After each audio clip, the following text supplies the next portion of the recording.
안녕하십니까, 강영천입니다. 최근에 제가 의학 어떤 저널을 몇 개 보다 보니까 다이버들이 좀 쉽게 겪을 수 있는 그 산호의 어떤 상처를 입는 경우, 이것을 방치했다가 아주 난감한 상황에 처해지는 그런 경우가 있다는 그런 내용의 그 어떤 정례 보고를 볼 기회가 있었습니다. 그래서 이거는 한번 다이버 분들에게 꼭 공유를 하는 게 좋겠다는 생각이 들어서 한번 이 영상을 만들어 봅니다. 문제는 사실 이것이 스쿠버 다이버들도 겪을 수는 있지만 아주 심각한 상해는 주로 파도 타기 하는 서퍼들이 겪게 됩니다. 왜냐하면 그 아래쪽에 있는 산호지대에서 파도를 타다가 아주 급하게 그 서퍼보드에서 떨어지는 경우에 완전히 이 산호 위에 덮치는 그런 경우가 있기 때문에 실제로 아주 심각한 상해는 주로 서퍼들이 옵니다. 그러나 지금 제가 오늘 몇 가지 소개시켜 드릴 그런 정례 보고들은 또 다이버에게서 발생한 사고이기 때문에 다이버들도 반드시 주의를 좀 기울일 필요가 있겠습니다. 산호에 우리가 상처를 입는 경우는 아주 가벼운 어떤 긁힘 정도, 혹은 피부가 찢어지는 열상, 경우에 따라서는 그 산호의 뾰족한 끝에 저희들이 근육 속으로 이것들이 파고 들어오는 경우도 있습니다. 그래서 주로 어떤 산호에 우리가 다치게 되는지, 그리고 어떤 사람이 다치는지, 다치게 되면 어떻게 다치고, 그 정상이나 특히 다이버의 경우에 예방법, 그 다음에 응급처치하는 방법도 소개를 시켜드리고요. 그 심각하게 생긴 합병증에 대해서 좀 소개를 시켜드리겠습니다. 이거는 사실 내용상 좀 끔찍한 내용이기도 하지만, 그러나 저희들이 충분히 주의를 기울여야 될 것 같은 생각에 한번 몇 가지 정례를 사진으로 제가 보여드리겠습니다. 또 이렇게 이제 산호에 다치고 나면 우리가 언제 다시 다이빙 할지 그것까지 한번 보겠습니다. 어떤 산호에 다치냐? 연산호, 소프트 코랄의 경우는 산호가 가지고 있는 그 폴립의 끝에 있는 그 니마토시스트, 그 가시세포, 그거에 의해서 약간 피부에 자극을 받죠. 물론 그것도 알레르기 반응이나 혹은 2차 감염 같은 게 올 수 있지만, 심각하게 긁히거나 찢기거나 혹은 천공을 받는 경우는 하드 코랄입니다. 지금 보시다시피 이런 그 산호들의 끝이 상당히 예리하고 이런 데 다치게 되면 엄청 심각한 상해를 입을 수 있습니다. 제가 한번 이 산호에 한번 찔려 보니까 물속에서 피가 초록색으로 나오더라고요. 이게 수중에서는 피가 붉게 보이지 않고 초록색으로 보이게 됩니다. 다치는 사람은 제가 다이버라서 스쿠버 다이버를 먼저 해놨습니다. 그러나 스노클링 즐기는 사람들, 또 심각한 상해는 서퍼에게 많고요. 해수욕장에서 그 열대지방의 해수욕장 조금만 들어가면 산호들이 자라고 있습니다. 그래서 거기 해수욕 하는 분들이 슬리퍼 신지 않고 그 물속에 들어갔다가 산호를 밟아서 다치는 경우도 흔히 볼 수 있습니다. 지금 이 정도 긁혔다면 이거는 서퍼들에 해당되는 그런 사진이겠습니다. 마찬가지죠. 어떻게 해서 다치는가? 산호의 표면에는 부드러운 조직이 덮여 있고요. 그 조직 안에는 그 아래쪽은 뼈의 강도를 지닌 하드 코랄, 경산호들이 있습니다. 이 산호를 덮고 있는 어떤 피부 밑에는 어떤 균들이 자랄 수 있는 그런 물질들이 또 덮여 있습니다. 그래서 우리 이 산호에 찔리게 되면 저희들 피부 밑으로 인간들이 일상적으로 생활하는 육상에서는 겪을 수 없는 어떤 이물질 혹은 균 같은 것이 저희들 몸속으로 침투해 들어올 수 있습니다. 인체에서는 평소에 겪던 어떤 이물질이 몸속으로 들어오면 비교적 빨리 항체가 형성되고 그것과 싸우기 시작합니다. 그러나 한 번도 경험해보지 못한 어떤 이런 물질들이 저희들 몸을 침범을 하게 되면 면역 활동이 천천히 나타나고 오랫동안 지속이 됩니다. 그래서 물속에서 산호에 갇히면 상당한 고생을 하게 돼 있는 그것이 바로 이유가 되겠습니다. 어떤 이물질이 들어오면 저희들 면역체계는 그것을 제거하기 위해서 굉장히 열심히 전쟁을 치릅니다. 그 때문에 저희들이 엄청난 간지러움, 소양감을 느끼게 됩니다. 문제는 간지러울 때 우리가 그 부분을 긋게 되는데요. 저희들 그 손톱 밑에서 알게 모르게 자라고 있는 많은 균들이 이 2차 감염을 일으키게 됩니다. 이것이 심각한 감염으로 이어지게 하는 굉장히 큰 원인이 됩니다. 지금 이 상당히 뾰족한 이런 이게 스테고혼 코랄이죠. 그 밑에 보면 여기에 딱 찍혀 가지고 이 피부가 살살살살 변해가는 것을 볼 수 있습니다. 이거는 저한테 문의를 주셨던 분이 이 사진을 사용해도 좋다는 허락을 받고 제가 여기다 올립니다. 그래서 이 산호에 만약에 우리가 상처를 입게 되면 어떤 증상이 나타나느냐.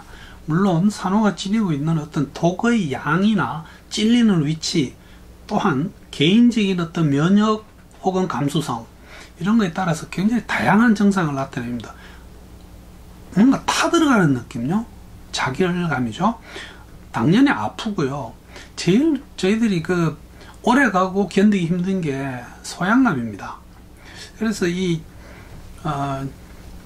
간지러움 때문에 실제로 2차 감염으로 이어질 수 있다는 말씀도 이미 드렸습니다.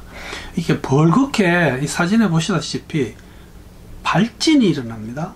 이거는 특히 불산호, 파이어 코랄 같은 히드라충에 찔리면 거기 있는 니마토시스트요. 가시세포가 거기를 찌르면서 피부가 벌겋게 되고요. 결국은 이 2차 감염이 더 무서운 결과로 이어지겠죠.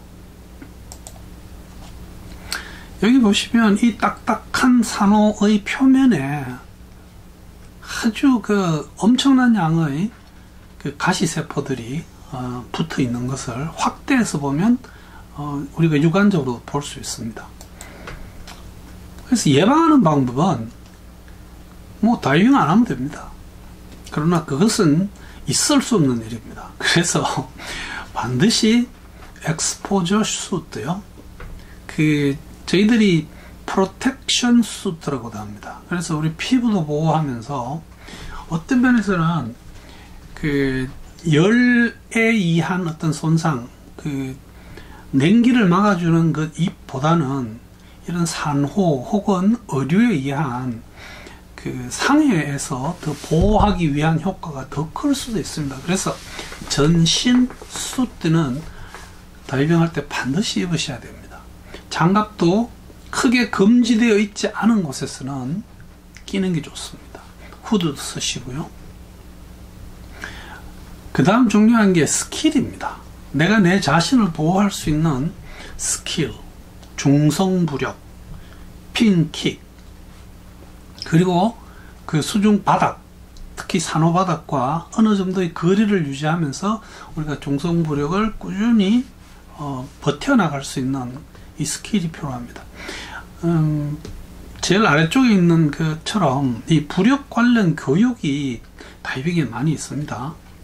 특히 완벽 부력 혹은 고도 부력 이런 이름을 가진 부력 연습하는 것이 그 스페셜티로 나와 있고, 이 과정은 꼭 바다에 가지 않더라도 수영장에서 충분히 교육을 받을 수 있고, 또한 자격증 인증증을 받을 수 있는 교육입니다. 또한 수중생물의 식별 아이디요. 그 다음에 뭐 넓게 봐서는 응급처치 교육도 이런 것까지 대비해서 같이 받아두는 것이 좋지 않겠나. 수중사진 하시는 분 중에서 뭐 절대로 다 그러는 건 아니고 한국에는 이런 분이 한 분도 없으리라고 믿습니다. 수중사진 한 장 옳은 것을 건지기 위해서는 수중 환경을 마구 짓밟아도 된다고 생각하는 그런 분들이 외국에는 많습니다. 그렇게 얻은 사진은 사실 가치가 없습니다. 내가 완벽하게 떠있는 중성구력 상태에서 한때는 손가락 3개를 바닥을 짚을 수 있다고 말했습니다. 그러다가 이게 손가락 하나로 줄었고요. 지금은 바닥이든 벽이든 짚지 않고 사진을 찍을 수 있는 스킬이 되는 분들에게 사진을 하라고 권하고 있습니다. 심지어는 그 탐침봉 같은 걸로 지지를 하면서 사진을 찍는 것도 사실은 수중 환경에도 해로울 뿐더러 사진 다 찍고 나서 일어나면 내 몸에 엄청난 상처가 나 있는 경우를 볼 수가 있을 겁니다. 다른 다이버들 또 조류 이런 데 밀려서 내가 원치 않게 다칠 수도 있습니다. 이것도 미리 알고 피해야 될 거고요. 사실 이 사건은 굉장히 유명합니다. 호주에서 스노클링을 하면서 물고기를 잡던 어떤 스노클러가 그 작살총으로 카드 큰 대구요. 그 고기를 찌른다고 찔른 것이 덜 찔려가지고 이 물고기에 이 다이버가 끌려다닌 적이 있습니다. 그러면서 상당히 징그러운 상처를 받고 굉장히 위험한 상황에 처해진 적이 있습니다. 이 정도 되면 사실 이거 굉장히 심각한 상처가 되겠죠.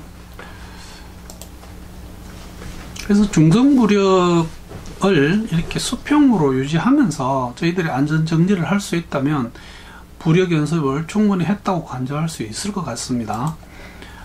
응급처치입니다. 이거는 제가 이 슬라이드를 여러분들이 전체 화면으로 띄워놓을 테니까 한번 캡처를 하든지 해서 어딘가 로그북 같은 데 넣어놓으면 좋을 것 같습니다. 첫째는요, 비눗물로 아주 매매 씻어야 됩니다. 다른 말로는 단디 씻어야 됩니다. 이거를 닦아낸다고 생각하고 비눗물로 열심히 세척을 합니다. 이 유튜브 같은 데 보면 산호 찔린 자리를 칫솔 같은 물로 소독약을 묻혀서 닦아내고 있는 그런 유튜브 영상이 있습니다. 근데 그거는 사실 저희들 일반적으로 견디기는 힘들죠. 그 다음에 만약에 여러분들이 응급처치 키트를 준비한다면 그 안에 과산화수소를 하나 넣어 놓는 게 좋습니다. 약국 가면 그냥 살 수 있거든요. 이거를 물하고 반반 섞어 가지고 솜으로 깨끗이 닦아낸 다음에 다시 그 위에 깨끗한 민물로 씻어냅니다. 다시요, 비눗물로 씻고 과산화수소로 씻고 민물로 씻고, 그 다음에 응급처치 키트 안에 저희들이 구할 수 있으면 부신피질 호르몬이 들어있는 연고제 혹은 항생제가 들어있는 연고제를 가지고 가면서 그 위에다 바릅니다. 이때 바르고 나서 그 위를 덮어주는데, 완전히 요즘 상처를 덮어버리는 그런 반창고는 이때는 좋지 못합니다. 그래서 약 바르고 그냥 거즈 하나 대고 쉽게 뗄 수 있는 반창고로 덮어주고, 이거를 하루에 한 2번 정도 치료를 해주는 것이 좋습니다. 만약에 여러분들이 발라줄 연고가 없으면 그냥 상처를 개방해 놓는 게 더 좋을 수 있습니다. 많이 간지러우면, 소양감이 심하면 손으로 긁지 마시고요, 오히려 손바닥 같은 걸로 그 부위를 이렇게 쳐도 간지러움이 조금 덜해질 수 있습니다. 혹은 그 자리에 얼음 찜질 같은 걸 해주는 것도 간지러움을 버틸 수 있는데 도움이 됩니다. 문제는 2차 감염이 오게 되면 아프고 진물이 찔찔 나고요. 그러면서 간지러움이 아주 심해집니다. 이때는 반드시 병원에 가셔서 진료받고 약을 타서 바르거나 먹거나 해서 이 2차 감염의 징후를 떨쳐내셔야 됩니다.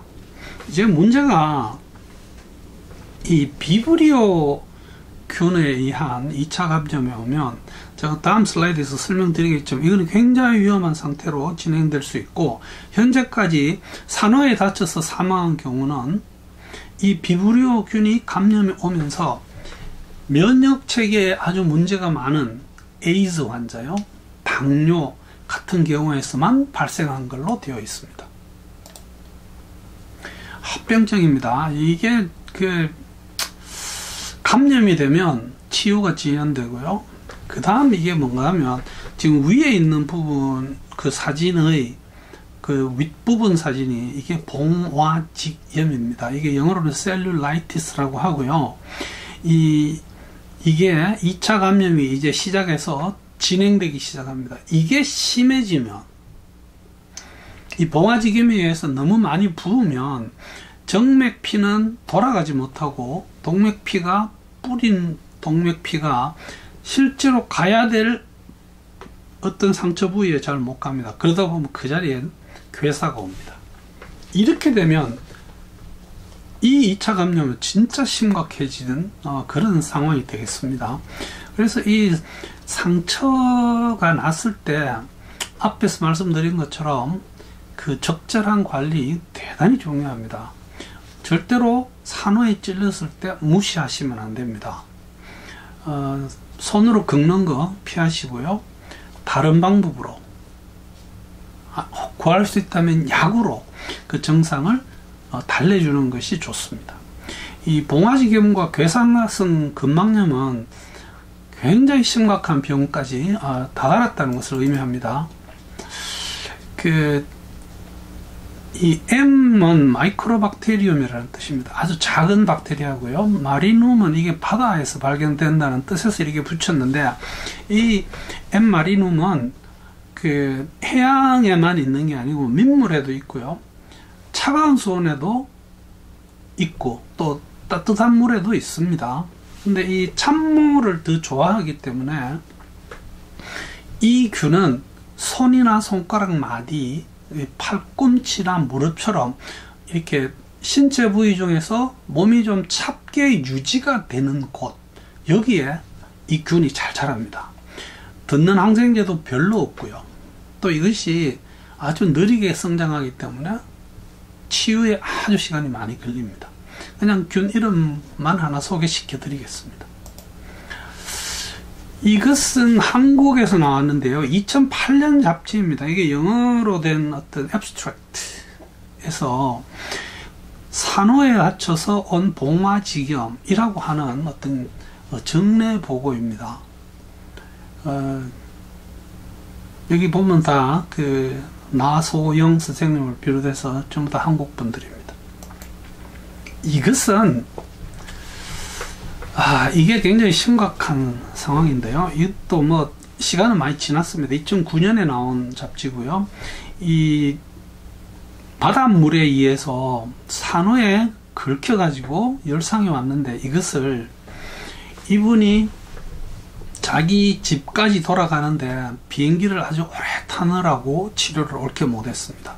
Long haul flight 해서 이 사람은 그 다친 부위에 괴사성 근막염이 왔습니다. 이 괴사성 근막염은 사실 그 부위를 나중에 다 수술해 도려내야 됩니다. 이런 식으로 옵니다. 이제 살이 일반적인 표현으로 썩어 들어가는 게 보이죠. 그래서 이게 그 환자의 전체적인 사진입니다. 저 위쪽에가 괴사성 근막염이 와서 그 두 번째는 그 부분을 다 도려내고요. 도려낸 다음에 그 자리를 열심히 치료를 해서 나중에 그 피부 이식까지 한 그런 경우입니다. 그래서 이 뭐 사건은 태국에서 벌어졌는데, 이 사람이 고향까지 돌아가는 동안 뭐 비행기를 많이 타야 되겠죠. 유럽이었습니다. 그래서 이것도 케이스 리포트로 나와 있습니다. 자, 이런 분이 상처를 치료했습니다. 언제 다이빙을 할 것인가도 이제 결정을 해야 됩니다. 우리 사실 피부는 우리 인체의 방역망입니다. 최고의 방역망입니다.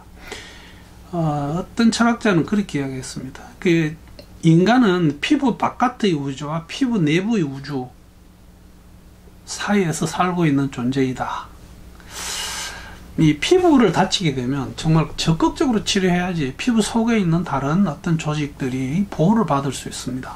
상처를 잘 치료해서 그 상처가 완전히 치유된 다음에 조금이라도 흠이 있으면 바닷물에 들어가시면 안 됩니다. 아까 말씀드린 M. marinus 같은 균은 항상 존재하고 있습니다. 그 다음,